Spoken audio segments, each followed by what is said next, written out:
Okay, so maybe we can start. Okay, well, thank you all for being here today for attending this investor briefing organized by the Friendship to talk about human rights in the oil and gas sector. So today we're pleased to welcome Farida Lindemann, who is the head of responsible investment at NN Group, which is a Dutch asset owner. And also we're pleased to welcome Sasha Feyer-Rebent, who is the Senior Program Officer, Business Human Rights and Environment at the International Federation of Human Rights, which is an active member of the Friendship. I would say also the FIDH. So both organizations have been involved in the engagement of Total Energy on human rights, specifically on the EACOP case, so the pipeline in Uganda, as you know. And so both organizations went on the trip organized by Total Energy in Uganda last year. Since then, the FIDH has published a new report that Sasha will present today. And this report aims at preventing the future risks associated with the next phases of oil exploration, so particularly in Uganda. Also, Farida will present its human rights policy at NN Group, which is applied on a case-by-case basis to companies, indeed. And she will also talk about the dialogue that has been taking place with Total Energy on the social impacts of EACOP. So as a reminder, this briefings follows the Chatham House rules. So please respect the confidential aspect of this briefing, and the slides won't be shared then. So yeah, thank you all. We can start. So Farida, I'll let you share your screen. Thank you.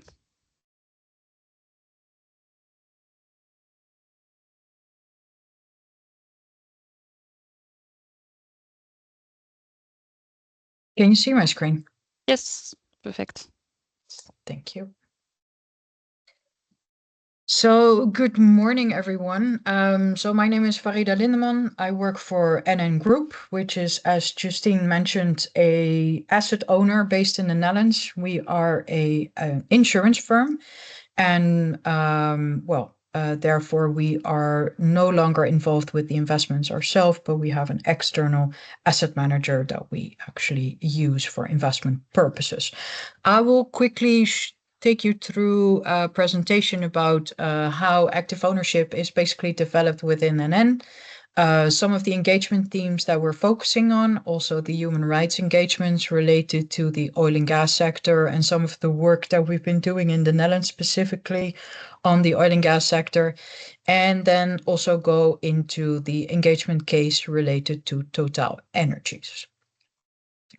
So maybe to start off with basically how engagement is set up within NN. So we basically engage on behalf of our proprietary assets. So in our case, we have proprietary assets where we basically run the risk of the investments that we have in control. And then we also have client assets, which are basically owned by our current business units. So the engagement activities are currently set up in a way that we have a responsible investment team within NN that basically takes care of active ownership, but it's not just engaging ourselves only with companies. We have an external asset manager that focuses on engagement, which is in our case Goldman Sachs Asset Management. And we also use the services of Morningstar Sustainalytics in terms of engagements. We basically monitor those engagements, but also do quite a lot of collaborative engagements. And that's what we'll also go into today, because especially the engagement related to human rights, but also Total Energies is a collaborative engagement initiative. So we basically have two types of engagement. We have controversy engagement, which basically focuses on companies that basically breach norms-based criteria that we have developed in the terms of governance, human rights, labor, environment, and bribery, corruption. And then we have thematic engagements, which we focus on different topics. So for instance, climate change and net zero, biodiversity, natural capital, and human rights.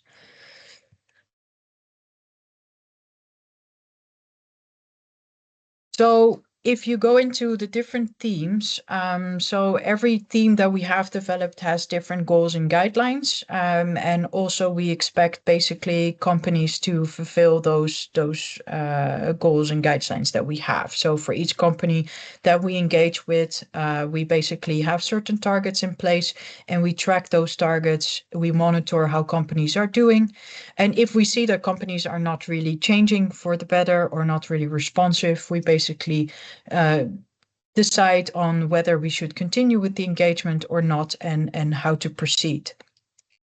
When it's related to, let's say, a controversy engagement, we may decide to divest from a company after a certain period of time if we do not see that the engagement is leading to the desired result. If it's a thematic engagement and we see that companies are not responsive, we do not automatically restrict, but we basically sort of see whether we need to continue that engagement or want to continue that engagement, also for capacity purposes, but also to see like, okay, there are other companies that we can also focus on and deserve our time and effort. Companies that are usually not responsive to some of the engagement topics, which have occurred, in all honesty, we try to liaise with our asset manager and see how to basically take that up in sort of a one-to-one engagement specifically to see how we can change those companies going forward.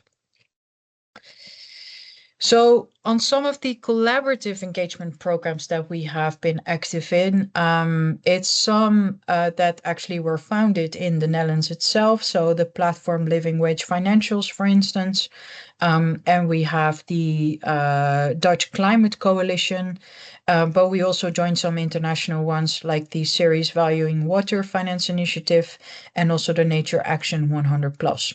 So every year we basically evaluate whether these platforms still work for us and whether we get the results that we are aiming for. So going into some of those, so maybe to touch briefly on platform living wages. So platform living wages focuses on the human rights angle. It's basically like offering a living wage to people, right? So that's the aim of the engagement, and basically to all stakeholders that are involved with the companies that we invest in. So a lot of the work that has been done within this platform is related to the agricultural and food sector, so some of the supermarket chains, but also the agricultural companies that are involved in crop maturing, etc., and also clothing companies, and then doesn't really have a lot of investments in the clothing industry, so that's why we've always focused on the food and agri industry specifically, and we focused our efforts on Nestle, for instance, on living wage practices. So we've seen that this engagement is working quite well. We've also seen some positive results there, but we also realize we still have a long way to go with several of those companies. So the work is definitely something that is progressing and definitely still not done. So another human rights related engagement is the Human Rights Accelerator. So here we focus on engaging with companies in different sectors, making sure that they adopt the UN guiding principles as well. And we focus on companies in the metals and mining sector, the energy sector, the infrastructure, electronics, food and services industries. So we focus on specific human rights issues like child labor, livelihood, living income, living wages. So it overlaps a bit with also the platform Living Wage Financials, but we do see that this engagement program actually has achieved quite some success, and we have been quite the progress has been good. So it's a 3-year engagement, and we focus on approximately 20 companies in this sector. Then going into the Dutch Climate Coalition. So to take a step back, so the Dutch Climate Coalition has been there for several years. It actually was founded several years ago to focus specifically on the oil and gas sector. So it was a joint force of the several Dutch investors on working together and achieving positive engagement related to companies that are also part of the Climate Action 100 Plus engagement initiative. So we, within this initiative and coalition, we basically started the engagement a long time ago with several companies. So for instance, Royal Dutch Shell, BP, Total Energies, but also Exxon and Chevron in the US. So that's how this coalition started. Over the years, however, several of the Dutch investors have started to divest from oil and gas companies in general. So we had to basically revise the focus of the DCC and to see whether it would still make sense to focus only on oil and gas companies, or whether we should expand the focus of the work that we were doing there. We therefore decided basically to not focus only on the companies that are actually producing fossil fuels, but also on the companies that were significant consumers of fossil fuels. So for instance, some of the chemical companies, but also some of the food and retail companies that have been using fossil fuels for some of their developments. So we see quite a shift in this group as well in terms of the investment strategies and how that has impacted the work within the Dutch Climate Coalition. In some cases, like the case is with Total Energies, so several years ago, we started actually collaborating within the Dutch Climate Coalition on Total Energies.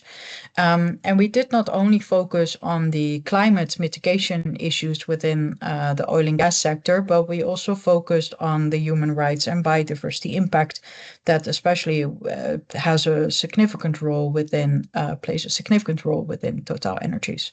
So we started engaging within this group with Total Energies. We noticed, however, over the past few years that several of the investors have divested from Total Energies. So basically, there were just a few investors left, including us, that still had investments in Total Energies. So we sort of shifted the focus and said, well, does it make sense to continue this engagement within this group, or do we need to take it out and basically see whether we can collaborate either with some French investors? So we also had some reach out to some French investors. I've spoken as well about collaborating with some French investors at the time.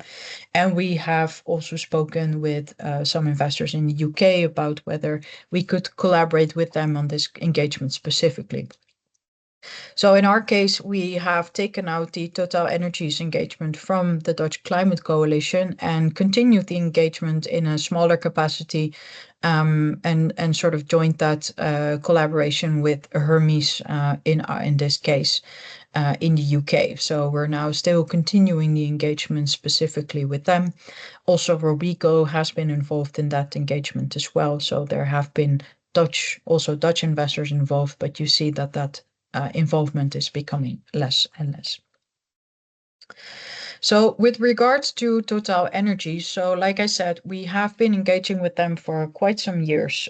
So despite the fact that we actually were contacted by NGOs in 2022, our investment manager as a predecessor and an investment partners was contacted about this case already a long time ago, so even before 2022. So we have quite a lot of background with engagement with Total Energies. So we started actually in the engagement after we had a briefing with NGOs. So it was sort of triggered by the controversies that have been taking place mostly in Uganda. So related to the EACOP oil fields, but also Kingfisher. So that was also something that definitely plays a role in this engagement. And over the years, we have, as I already mentioned, sort of engaged with different different investors, either in the Netherlands or internationally, just to continue this engagement. But as most of the investors started divesting, we had to change strategies a bit. So over the years, we sort of shifted focus and started engaging with Hermes and Robeco nowadays. Last year, we also joined the trip in Uganda, where Total Energies invited us to see some of the EACOP oil fields. So it's been quite an interesting experience so far with Total.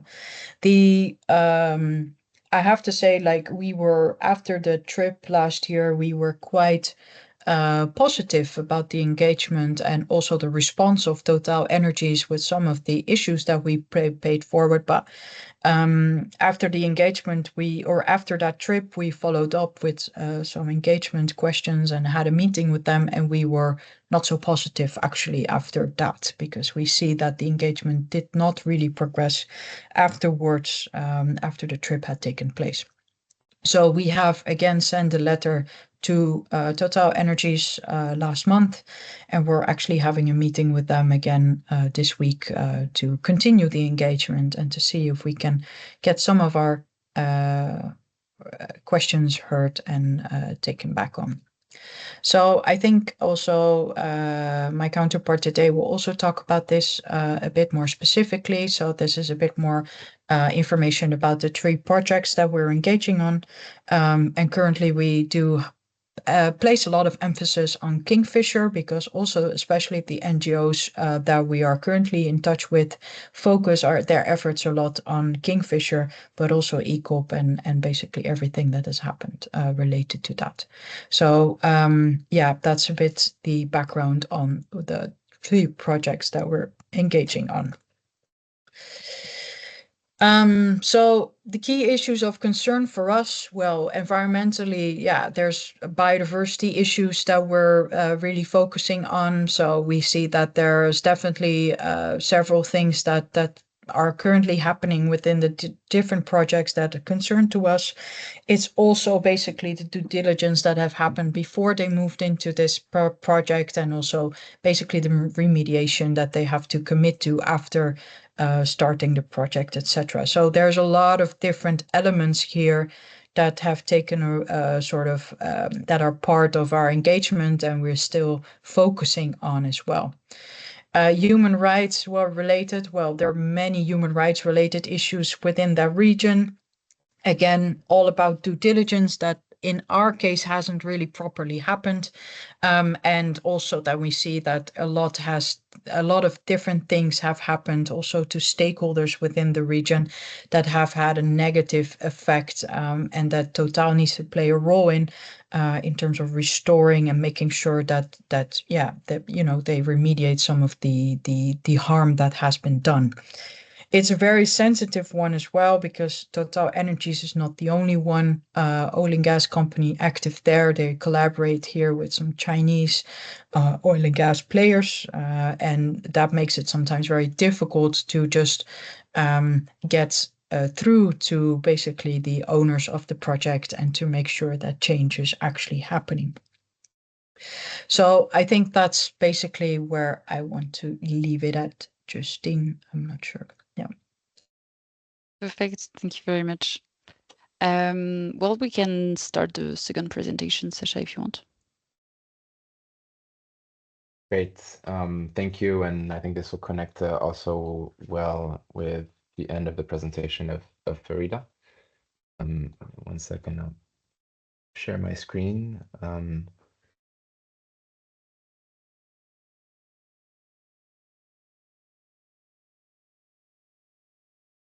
All right. Can you see it? Yep. Perfect. Well, hello everyone. It's great to be here, and thank you for the invitation. My name is Sasha Feyerabend, and I'm a senior program officer with the International Federation for Human Rights, FIDH. I will try today to present the report that we put out indeed in December 2024, so a few months ago. that was titled Heated Human Rights, Oil and Frontline Communities in Uganda. Just to mention that, first of all, it's available on the website uganda-oil.fidh.org, and that this was also a collaborative report, so written by FIDH, but also authored by ASF, Lawyers Without Borders, or Avocats Sans Frontières, and which has an entity also in Uganda that works a lot on oil and gas, as well as CRED, which is also a local human rights and more generally NGO that works on natural resources. We also had a lot of support from Oxfam throughout the research process and the larger advocacy process afterwards. So FIDH, just very briefly, is an international human rights NGO founded a little more than 100 years ago. It unites 188 member organizations in 115 countries. I work with the business, human rights, and environment team, which has been one of the key priorities also for the organizations, which is to foster respect for human rights by economic actors and their diversity through documentation, through advocacy, but also occasionally access to justice or strategic litigation.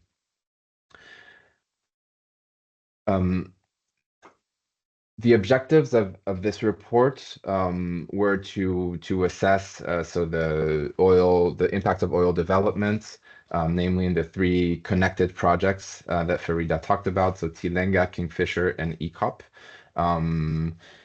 Just to say that FIDH, but also all the other organizations that have worked on this report collaboratively have worked in the past on this case. So for FIDH, for example, in 2018, 2019, we started to work on a first report that was published in September 2020, which was what we call a community-based human rights impact assessment. So a participatory documentation methodology, documentation report, which at the time emphasized both some of the impacts of exploration activities that had gone on in the past years, but also risks in the future linked to, at the time, what would be future developments around Lake Alberts.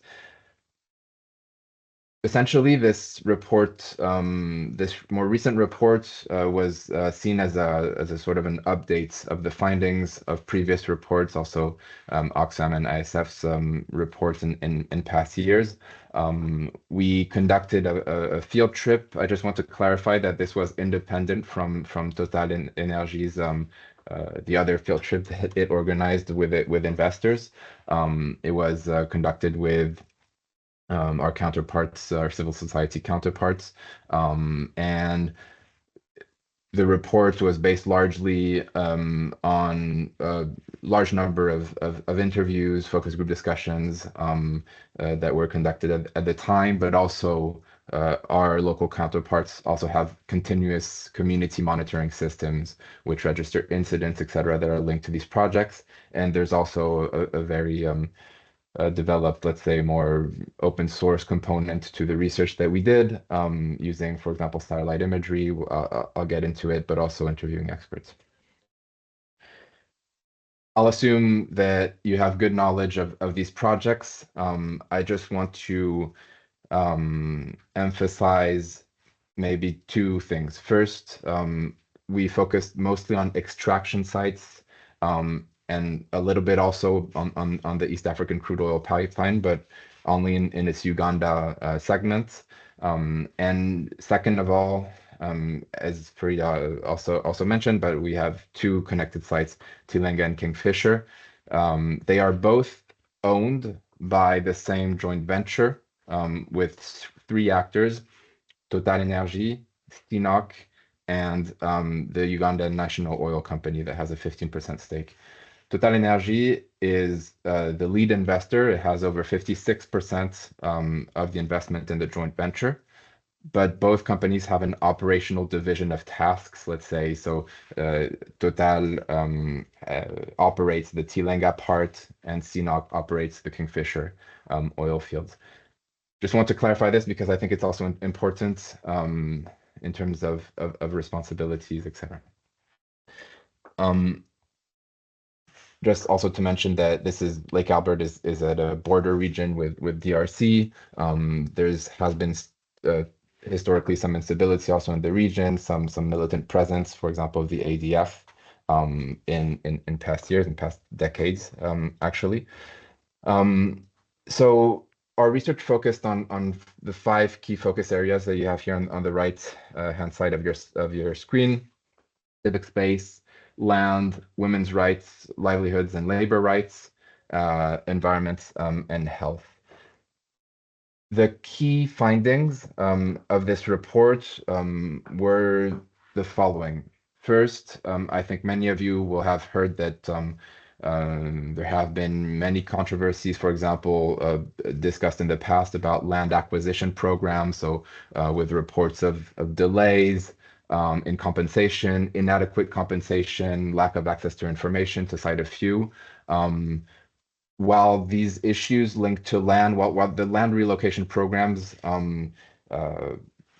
continued and around at least the extraction sites are now are now largely implemented, we still have essentially a lot of the patterns that were previously documented of human rights impacts linked to land that have continued. But perhaps the most important finding is there have been also new challenges linked to recent developments in the last year. So there are new phases for these projects. We've moved to, the company have moved to a construction phase. So we have heavy constructions that is going on in a lot of different places around the sites.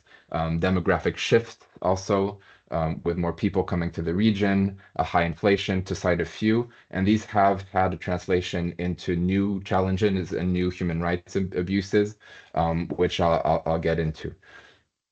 Another key issue has been the increased, what we refer to as securitization or militarization of these oil regions, in the name also of protection of oil developments, and of course a situation of civic space that is quite narrowed.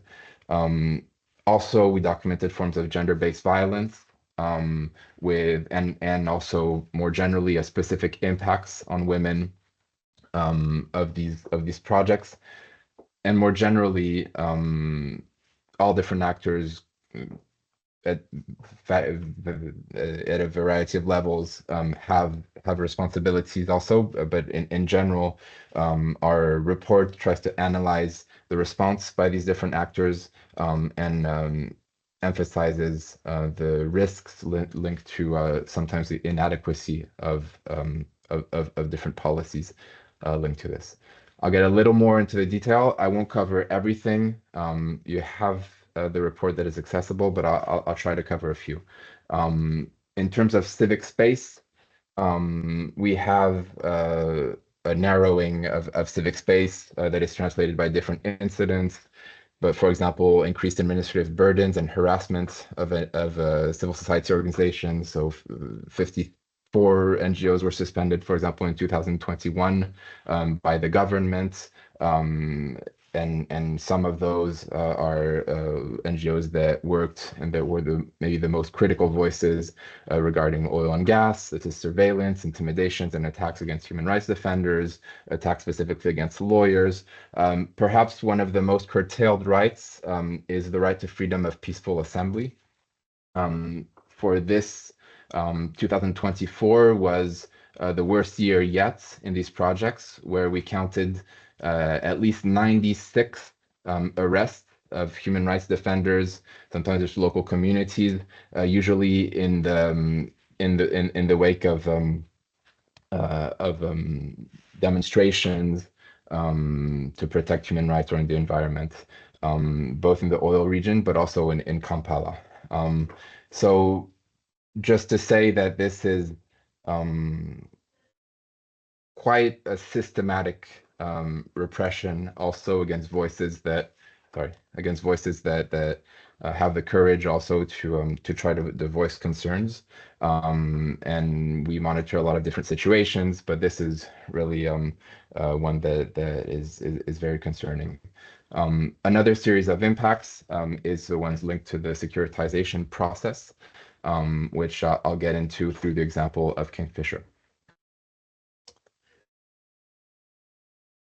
So clearly the most serious abuses that we documented were in around the oil sites of Kingfisher, and are largely linked to this process of militarization. So in the past years, and this has been the place where the most securitization has happened, because it's literally on the side of the lake. We have had the deployment of the military, different forms of, different divisions of the military of the Ugandan army, a specialized oil and gas police, and we also have a presence of private security companies. The military especially has had a very important role in everyday, let's say, civilian policing, which has yielded to most of the impacts. Just to say that Kingfisher is also very isolated, because there's only one road that links from the outside of the country down to these sites that are on the lake shore. People report that it's quite monitored. There's a security check station on that only road where people are systematically questioned about their activities. And in general, there is a very limited civil society presence.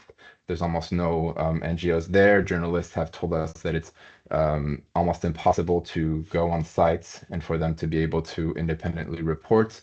It's also where the worst cases of attacks against human rights defenders, namely incommunicado detention by military forces, torture, etc., have happened in the past year, specifically against the only human rights observer that was largely identified as connected to the first reports of human rights abuses in Kingfisher. So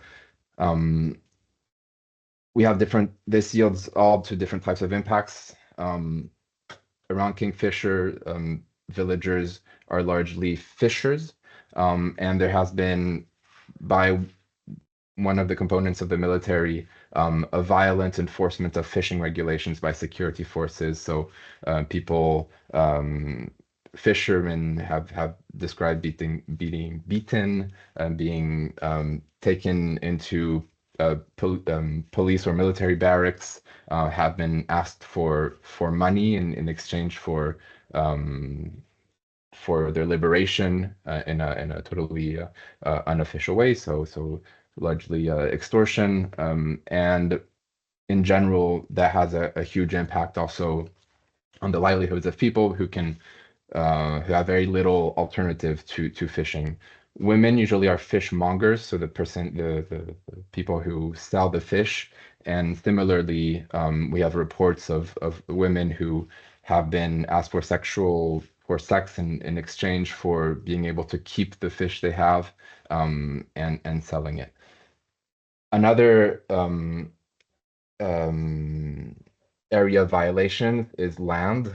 The people living around Kingfisher have a communal land title that was obtained before and largely through the land relocation programs and frameworks. So there are 6 villages around there that all have a legal collective right to land. That said, we documented repeated forced eviction attempts around Kingfisher, where local authorities and the military will come into villages and at gunpoint chase what people usually refer to as being chased out, so evicting people without prior notice or without compensation. These have not been part of the official oil relocation schemes, but often have been, oil has often been the reason that is used by the military and authorities. I just want to go a little more in depth into this example with the example of Chabasambu, which is a village that is at the epicenter of oil development. So on the left, you have a satellite photo from 2021, and on the right, you have one from 2024. So as you see, the projects have evolved. If you look at the closest part of the village, the closest part to the lakeside, you see some houses there that are on the shores or close to the shores where hundreds of people live. The choice made by CNOC in its relocation programs was essentially to build the epicenter of the oil facilities all around the people living there. But they only officially included in their relocation policies the relocation, which requires due process and compensation, of 4 houses. All the rest were left here, and on the doorstep of worker camps, of drilling sites, of an airstrip. At the time, the Netherlands Commission for Environmental Assessment reviewed the ESIA and wrote this: in general, remarkably little attention is spent on alternative location for the well pads. For instance, the village of Chabasambu will completely be surrounded by an airstrip and installations of the oil company. It will become almost uninhabitable because of the noise volumes far above local and international standards or acceptable levels. In addition to noise and visual aspects, traffic, security issues, sense of isolation, smell could be a problem. Will children be safe to go outside of the village and play somewhere? Same for cattle. And it emphasizes that the impacts are underestimated, but also that it's questionable if the coexistence of the village and the nearby oil drilling activities is possible, and that resettlement of the village should be an alternative to be considered in the ESIA if alternative location for the wells is not possible. This was largely disregarded by the company. And so oil resettlement schemes continued, and it's these very houses that are in the middle of all the oil installations that have been, to a large extent, the object of the predation of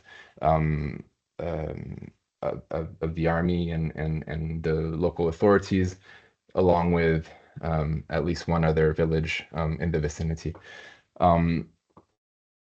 The largest and most successful case of forced evictions happened during the lockdowns of COVID-19 in May 2020, where 759 people were affected, which had a considerable impact. So people had to leave, their property losses, permanent displacements for many, to cite just a few of the impacts. But it took a considerable toll on a lot of the people that were interviewed. And there was a court injunction 1 year later against the state and the military, which outlawed this type of soliciting in an unofficial manner the land of these people. So a minority was able to return. But all in all, here there's several ways to see it. But at best, we have CNOC's failure to conduct proper resettlements that left a void filled by the military and other actors who want this land. A lot of the communities that we spoke to have, of course, very different. See, of course, the attitude of the companies and that of the authorities as much more linked. So I spoke a little bit about impact on land and access to remedy. Just to say, on women's rights as well, we see that, for example, during the construction phase of these projects, there have been some jobs that have been created, but overwhelmingly These have favored young men, sometimes from outside the communities, and with women having much fewer alternatives or economic activity. We documented several, again, cases of sexual and gender-based violence, often in Kingfisher, both linked to company subcontractors, but also to security forces. And in the whole region, also an increase in prostitution, but also in sexual exploitation of girls, who reportedly, as young as 13, have been engaging in sex work. So labor rights and livelihoods is also an increasingly prevalent issues, with lack of contracts in a lot of the subcontractors, delays in wage payments, unsafe working conditions. The first also impacts on environment and health have been documented. Just to cite one example, there have been a lot of talks already in the Tilenga area around flooding that is caused by the construction of the central processing facility. Our documentation shows that it's likely, the scale of the impacts is likely much larger. I'll finish with this slide just to say that in this case, while a report analyzes a variety of responsibilities, we have a state that is largely unwilling to address or to implement a lot of its human rights obligations, but also confronted to a huge balance of powers, with essentially a difficult possibility to also regulate even when it's willing. CNOC has been both directly responsible for some of the abuses in Kingfisher, but also has largely just been in a type of laissez-faire, with the military there to protect their installations that have been the perpetrators of the main serious human rights violations.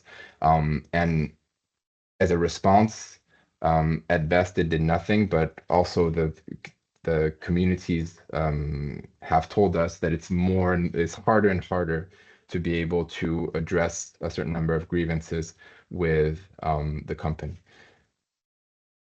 Total both has a direct responsibilities in some of the impacts in Tilenga, but a large, very important points for us, also in the discussion with the company, has been to say that as the lead investor in the joint venture, it has a human rights obligation and responsibility that largely it largely has understated in its policies and behaviors. Lastly, we have for both companies real issues in terms of subcontractor due diligence. So a lot of the mechanisms to address issues with their subcontractors have been after the fact, over-reliant on grievance mechanisms. In some issues where, for example, a death of a worker happened in July 2024, Total Energy had more of a cut and run approach, which should be a last resort rather than a preventative approach. And in general, prevention and remedy are largely are too often absent of the company's behaviors in the instances of incidents impacts that we documented. FIDH is an organization that has sought to engage with the state and both companies To its credit, Total is the only actor that's substantively engaged with the team. Already after our past reports in 2020, it had committed to implement a certain number of our recommendations, and it did take some action. I'm thinking, for example, of its policies on human rights defenders, where it has some kind of process to seek to address the situation when there are these types of arrests. That said, in the discussions during the drafting of this report, but also after it came out, for now, we've had very, very limited substantial engagement with the facts from the company, and too little acknowledgement of its role to address the situation. For example, in Kingfisher, where it largely relied, even endorsed the narratives of the authorities, for example, looking at the forced evictions, which were completely false and illegal. We have a situation where, when addressing this also with the diplomatic community, it emphasizes that it has less and less, it says, possibility to act. The European Union, for example, tried to visit the sites in the past and had issues. It's much less willing to do this. It is, however, there to prioritize its economic interests and to help with its investors. So this is also something that was noted more in the weeks after the publication of the report. And all this kind of leads to a paradox where, when meeting with a variety of stakeholders, the main response that was given to us when we were trying to have let's say, a soft approach to raise this issue with different stakeholders, to find third parties, also to leverage the companies or the states. A lot of the response that was given to us was, well, now there'll be the CSDDD, and this will be the way to go, which means that administrative or judicial enforcement might be the way to go. Of course, this was before the omnibus. Another element that was largely given to us and noted was the difficulties in financing these projects. And I think this is also important for investors to hear, because while very recently there have been some breakthroughs in finance, I think the role that banks have had in scrutinizing this project has also largely been noting. So if we look at broad takeaways also for not just Total, but a large number of other projects. So for example, we work on critical minerals, etc. There's a lot of issues that might be similar. I think increasingly this type of situation where companies will have to deal with narrowing civic space, with the presence of security forces, of course, has happened in the past, but is likely to increase. And here, I think seriously companies need to think about efficient leverage strategies, but also, for example, company-wide policies on human rights defenders, which Total Energy, for example, still doesn't have. It has largely responded on this issue at the subsidiary level, at the country level in Uganda. There's a clear issue also in terms of selection, evaluation, and putting in place of mechanisms to also have leverage on business partners. CNOC is not a distant business partner of Total Energy here, and definitely with 56% of the joint venture, Total Energy has a responsibility also to have efficient mechanisms, also to address issues in Kingfisher. Total is a company that has a wealth of policies, and this is not at all what we're disputing, on a lot of different issues, biodiversity, human rights, etc. A lot of the problematic that we had was also to be able to have a discussion that is also based on practice and how practice can inform a revision of the policies when they're not adequate. And I think this might be also something that investors might want to think about. It's much easier, of course, to and necessary too to have an engagement at the company-wide level or on larger policies. But here, the problem is largely not the absence of policies, it's practice, and it's maybe the relevance of these policies sometimes. Sacha, Ouais, sorry yes. to interrupt. Maybe if you can just finish in a second so that we can have time to have questions. Great, But thank you. it's And really interesting. Thank you. sorry for going over, but I was just making the very last points that we're having or experiences changes in human rights due diligence legislation already at the European level. I think here Total is a company that has been subject to it already in France, and it's a case for also the need for regulatory stability, because this will take years. And of course, community engagement and participation, those are usually the first rights to be violated. Yeah, I'll stop it there. Thank you for listening to me, and look forward to the engagement. Thank you. Thank you very much. It was really clear. So now we have a few minutes for questions if you want. So either you can raise your hand on your computer and we can open your mic, or you can ask questions in the chat. So there is one first question for Sacha. It was asked at the beginning of your presentation, but I'll read it. So it is from Kirsty MacDonald Miller, who asks, are the security forces just military, or are there also private security companies present? To whom do they report? Thank you for the question. It's the military, different types of the military, the oil and gas police, so branches of the police, and private security companies who report to CNOC in this case.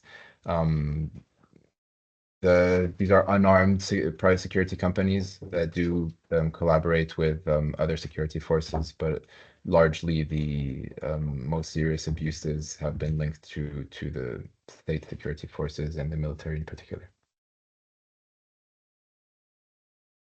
Thank you.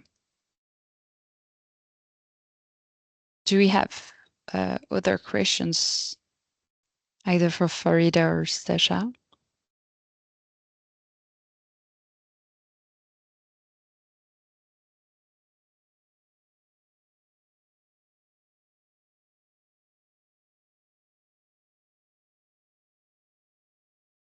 One question for Farida on the chat from Elizabeth Enrique.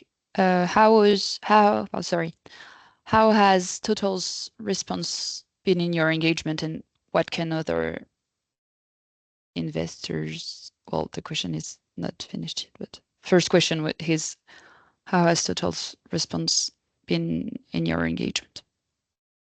Well, I think, like Sasha also alluded to, like Total has been quite responsive, right? So I have to say, like, if you engage with the oil and gas companies in general, they are quite responsive, especially the ones that are based in Europe. We see that they are often they come back to the letters that we send. They organize calls with us. They inform us. So in that regard, they are responsive. But the level of response is not that satisfactory, right? So a lot of the questions and concerns that we had in the beginning have not really been answered. So I think Sasha alluded to that as well. So Total publish a lot of policies and things on their website, and they share everything that they do related to, let's say, sustainability or human rights related issues on their website as much as possible. But that doesn't really answer the question of like what are they doing in terms of remediation in the area, or what are they doing in terms of human rights due diligence, or what have they done in terms of human rights due diligence? How are they talking to stakeholders at this point? So these are the type of questions we generally don't really get answers to. So I do think that for investors, it is important to basically speak to Total about this. So it's if you do have an investment in the Netherlands, it's become more difficult for investors to speak to them, but is to actually speak to Total about these issues and press them to make sure that they take responsibility.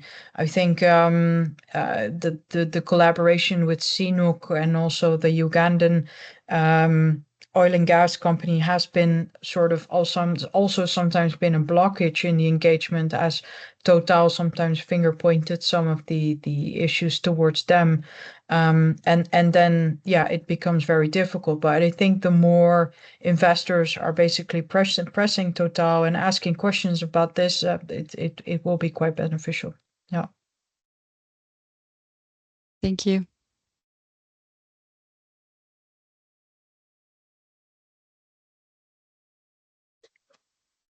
If you want to ask other questions, you still have a few minutes.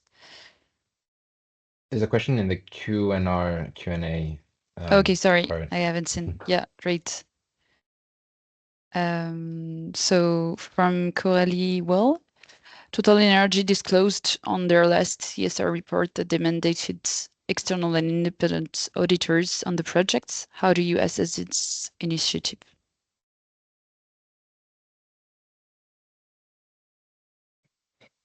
Yeah, so the internal, like we've spoken to Total about this, and it was also one of the things that we basically wanted them to do, right? But we got less. It's good that they're doing it, but we have less confidence in it because they haven't really disclosed much about like how they selected those auditors, what they're doing on the ground, who will be on the ground to basically interview stakeholders, how are they reaching out to stakeholders. So if you are dealing with a situation where some stakeholders are oppressed, or in the case where they feel unsafe, you will not get the answer. So, and I think this is very important here, is that we don't really have the confidence that this has been taking on in a good manner, because it's been quite difficult for Total to really speak to stakeholders and to respond to the issues that are quite important to them. So I'm not sure whether the external auditor will improve that whatsoever. Yeah. Thank you, Farida. We have a new question from Tarek from Follow This. So I will read it quickly. So you say Total Energy complained about how hard it is to finance their project and how financially fragile the project may be somehow. Isn't there a leverage here? Do you know which financial tool would be the best to leverage here? For instance, would linking bond purchases to successful engagement with CNOOC a way forward? Yeah, a good question, Tarek.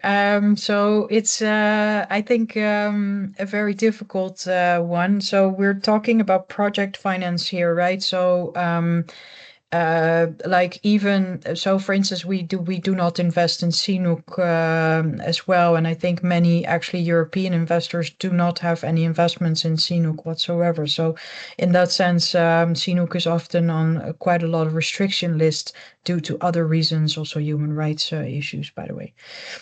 So it's very difficult to make investments on that front. So yeah, the leverage there, it's for us, it's a bit like, yeah, like they have to probably get to do more effort to make project financing available, and also make sure that project financing is available to investors that are not willing to take the risks that they're running in that region there, right? So because the risks is not just human rights related, it's also there's so many risks in that area that haven't really been taken care of, or that they have taken accountability of, that it's going to be very tough for them to finance this going forward.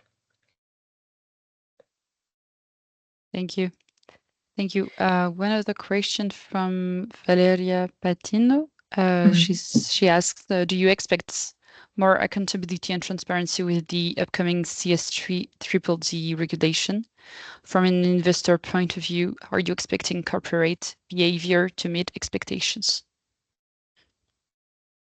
Yeah, so CSDDD, well, as we are at this stage, we still don't know what's going to happen with CSDDD, right? Because of the omnibus. So it's been quite like we were quite positive about this regulation coming into force and to basically change the situation for the better. But at this stage, we don't really know what the effect will be of CSDDD, especially on company level. So we are a bit cautious to basically say, well, this is the effect, what it's going to have. At this stage, it seems that, let's say, the initial CSDDD legislation will be adjusted.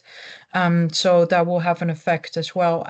So I'm not sure whether that will meet the expectation that we have, in all honesty. It's going to be very difficult. Like in the end, like there have been so many shifts in regulation over the past few years that, with CSRD coming in and where we were expecting that companies would all report in a similar way.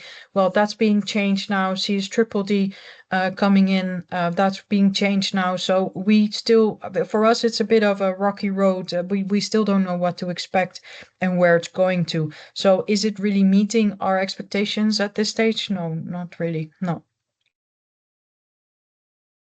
Maybe just to emphasize that we're likewise very concerned about the omnibus proposal and in the initial proposal by the Commission. We see very strong attacks against the content. There was already the emanation of a consensus, but that had some promising elements to both open avenues for remedy, but also prevention. Maybe also just to say that on the first question, there was an external audit or independent reviewer of the impact of the land relocation process, and it's been months since the report should have been published, and to my knowledge, it still hasn't. On top of the concerns that Farida mentioned, and on investment. It's interesting to note that both for the EACOP, but also for the oil refinery, which is another government-led component, what we see is that a lot of the project financing is given by. So we have the African Export-Import Bank, for example, the Islamic Corporation for the Development of the Private Sector, and funds linked to a member of the Dubai royal family in the latter case. So it seems that it's also kind of sovereign funds or quasi-sovereign funds, or that are linked to certain states that are coming in to finance these projects. And this actually raises even more concerns in our view around the lack maybe of accountability or and the willingness maybe of those actors to scrutinize human rights issues. Thank you very much. I think we're done. Thank you very much, both of you, for your presentations. There is the last question. Maybe we can take it really quickly, and then we leave you all go and have lunch. So the last question is, if the engagement process doesn't bring results, will disengagement be a solution, given that there still are other investors, US or China? Why those violations are not brought in legal pursuits? Yeah, legal pursuit is a very difficult road to follow, especially when you're on the investment side, right? So I think in general, disengagement does not solve anything, right? Because indeed, like you said, there are indeed, whether it's US based or Chinese investors that will still invest in those companies. And they might not engage with the companies in question. But the question is as well, how long do you need to continue the engagement when you're not basically achieving anything, right? So that's a bit the struggle that we face sometimes, is that at one point the engagement is not progressing and we don't see that companies are that responsive. And then it's the question, like, do we still want to continue the engagement, keep the investment, or do we disengage and sell the investment and leave it as it is? That's usually a difficult point for us to decide on, but it is sometimes necessary to get to that point. Great. Thank you very much, Farida. All right. Well, thank you all. And thank you both to Farida and Sasha for those presentations. Pretty interesting. Bye. Thank Thank you all. you. Bye. Thank you. Bye-bye.